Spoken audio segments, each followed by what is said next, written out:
नमस्कार, the health care today में आप सभी का स्वागत है। देश भर के कार्डियोलॉजिस्ट और हॉस्पिटल के द्वारा हार्ट डिजीज की जागरूकता को लेकर कई सारी एक्टिविटी की जाती है, लेकिन उसके बावजूद हार्ट के मरीजों की संख्या कम नहीं हो रही है। हार्ट के मरीज बढ़ते ही जा रहे हैं।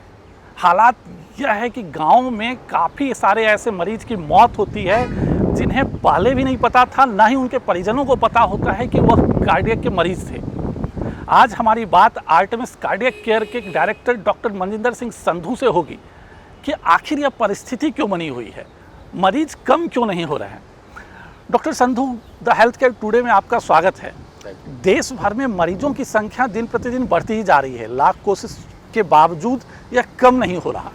आखिर रीज़न क्या है? देखिए, डॉक्टर लोग और हॉस्पिटल काफ़ी अवेयरनेस एक्टिविटीज़ करते हैं। ये अवेयरनेस एक्टिविटीज़ लोगों को पता भी चल जाती है, उनके पास पहुंच भी जाती हैं। बट जो एक्टिविटीज़ का मकसद होता है कि उनको बताना कि क्या क्या करना है, डेली एक्सरसाइज करनी है, हेल्दी ईटिंग करनी है, और ये फास्ट फूड नहीं खाना है, अपने ब्लड प्रेशर शुगर को चेक में रखना है, ये सारा काम का पालन कोई नहीं करता। सुन लेते हैं सब लोग, बट ये सिंपल जो चीज़ें हैं जो कि आपको हार्ट डिजीज़ से बचा सकती हैं, इनका पालन करना बहुत सिंपल है, बट आदमी करते नहीं हैं। इसी की वजह से आज भी हमारे देश में हार्ट की जो बीमारियां हैं वो बहुत बढ़ती जा रही हैं। और एक तो हमारा जेनेटिक मेकअप है इंडियंस का कि हमें हार्ट डिजीज़ ज़्यादा होती है, प्लस डायबिटीज़ भी हमारे देश में बहुत फैली हुई है। और उसके ऊपर से अगर आप स्मोकिंग कर रहे हों, अपना वेट कंट्रोल में नहीं रख रहे हों और खाने पे कोई परहेज़ ना कर रहे हों, तब ये सारी चीज़ें और भी बढ़ जाती हैं। और यही वजह है कि आज भी इतना अवेयरनेस एक्टिविटी करने के बावजूद हमारे देश में हार्ट की डिजीज़ के पेशेंट की संख्या बहुत बढ़ती जा रही है। डॉक्टर संधू, एक बहुत बड़ा सवाल है कि जो मेट्रो सिटी में लोग रह रहे हैं, एनसीआर जैसी जगह पे रह रहे हैं, उन्हें अगर थोड़ी भी समस्या होती है तो वह किसी भी अच्छे सुपर स्पेशलिटी हॉस्पिटल में पहुंच जाते हैं, सांसों का फूलना या रिदम में किसी तरह की प्रॉब्लम हुई हार्ट रिदम में। तो लेकिन जो गांव में हैं, गांव की हालात यह है कि वहाँ पे कार्डियोलॉजिस्ट भी अवेलेबल नहीं है। वहाँ के लोगों में अगर परेशानी आती है तो उनके लिए सबसे बड़ी समस्या है कि वह अपने हार्ट का केयर कैसे करें। ये बहुत इम्पोर्टेंट सवाल पूछा है आपने। ये हमारे देश में ही नहीं, दुनिया भर में ये एक बहुत ही इम्पोर्टेंट मुद्दा है कि access to quality health care. अगर आप देखें तो शहरों में सारे हॉस्पिटल्स बड़े वाले शहरों में होते हैं, तो पेशेंट्स को ट्रीटमेंट लेना बड़ा आसान है। नज़दीक, अपने घर के नज़दीक कोई ना कोई हॉस्पिटल होता है। इसी चीज़ को हमने समझते हुए आर्टेमिस कार्डियक केयर लॉन्च किया है, जिसका मकसद है कि आप जो छोटी छोटी जगहें हैं, छोटे शहर हैं, वहाँ पर हम क्वालिटी कार्डियक केयर पहुँचा सकें। और इसके ज़रिए हमने 6 सेंटर खोल दिए हैं, और जो कि हमारा टारगेट है टीयर बी और सी सिटीज़ में ये क्वालिटी हेल्थ केयर सेंटर्स खोलें, ताकि जो आसपास वाले गांव वाले लोग हैं वो अपना हार्ट का ट्रीटमेंट के लिए ज़्यादा दूर ना जाना पड़े और नज़दीक शहर में उनका अच्छा ट्रीटमेंट जैसे कि बड़े मेट्रो हॉस्पिटल्स में होता है वैसे हो जाए।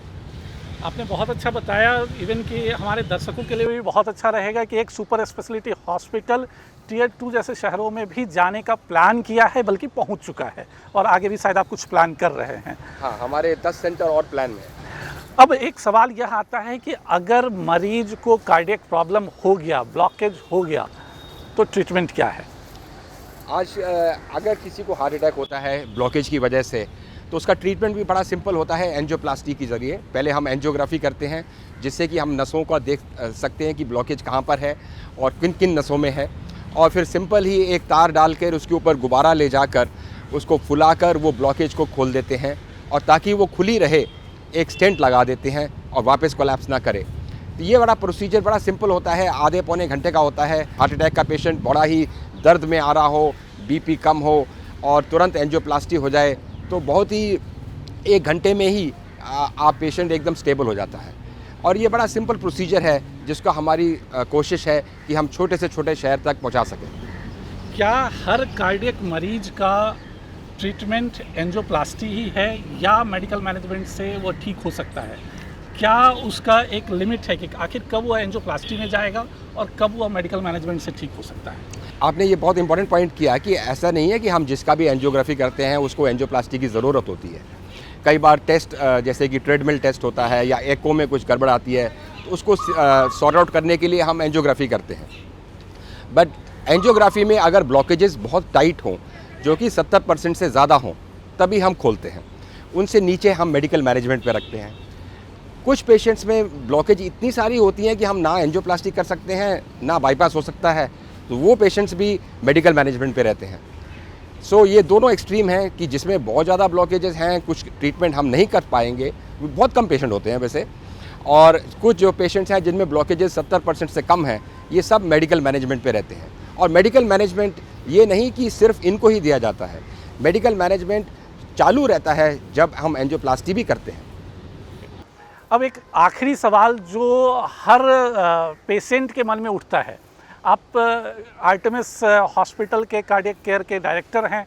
Artemis JCI accreditation, international accreditation प्राप्त हॉस्पिटल है।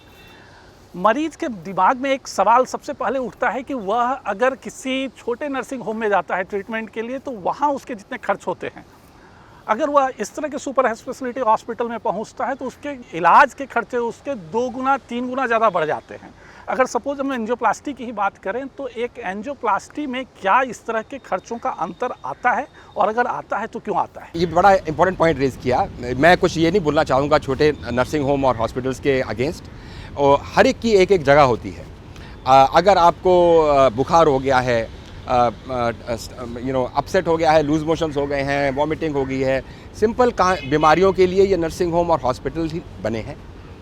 बट अगर आपको ट्रीटमेंट चाहिए, जैसे कि सुपर स्पेशलिटी का ज़रूरत पड़ती है, हार्ट का ट्रीटमेंट, किडनी का ट्रीटमेंट, लिवर का ट्रीटमेंट, तो आपको एक बड़े हॉस्पिटल में आना ही पड़ेगा। और जहाँ तक कि खर्चे का सवाल है, ये लोगों के मन में गलत फहमी है कि जो हमारे जैसे हॉस्पिटल होते हैं उनका खर्चा दुगना या तिगना होता है। हल्का सा ज़्यादा होता है, क्योंकि हमें कुछ स्टैंडर्ड मेंटेन करने होते हैं, साफ़ सफाई के, हाइजीन के, तो उतना स्टाफ ज़्यादा होता है, उतना सामान ज़्यादा लगता है। क्योंकि हम जैसे कि JCI एक्रेडिटेड हैं, जो कि एक इंटरनेशनल एक्रेडिटेशन है, वो बताता है कि आपका इस हॉस्पिटल का कम से कम स्टैंडर्ड इतना है। तो उस स्टैंडर्ड को मेंटेन करने के लिए हमारे एक्स्ट्रा स्टाफ और एक्स्ट्रा इक्विपमेंट होते हैं। तो बट मैं चाहूँगा कि बताना कि ये जो खर्चा होता है, ये सिर्फ 15-20% ज़्यादा फ्रॉम अ नर्सिंग होम या हॉस्पिटल से होता है, उतना नहीं जितना लोग समझते हैं। Thank you doctor Sandhu. तो आपने देखा डॉक्टर संधू ने कार्डियक मरीज के बचाव के लिए कई सारे उसके जो आयाम हैं। अगर आप गांव में रह रहे हैं तो वहाँ भी कार्डियक केयर पहुँच रहा है। हम आपको एक मैसेज देना चाहेंगे कि आप कभी भी अगर इस तरह के कार्डियक जैसे डिजीज़ या किसी क्रिटिकल इलनेस में आते हैं, तो आप एक बेहतर हॉस्पिटल में उस बीमारी से रिलेटेड सुपर स्पेशलिस्ट डॉक्टर के पास पहुँचे, ताकि आप समय रहते सीमित पैसे में आप अपना इलाज करा सकें। यदि आप गलत जगह पे भटकते हैं तो आपकी बीमारी आगे चल के और गंभीर हो जाती है और आप पैसे भी अननेसेसरी खर्च कर देते हैं। हम रखें, आपका ख्याल।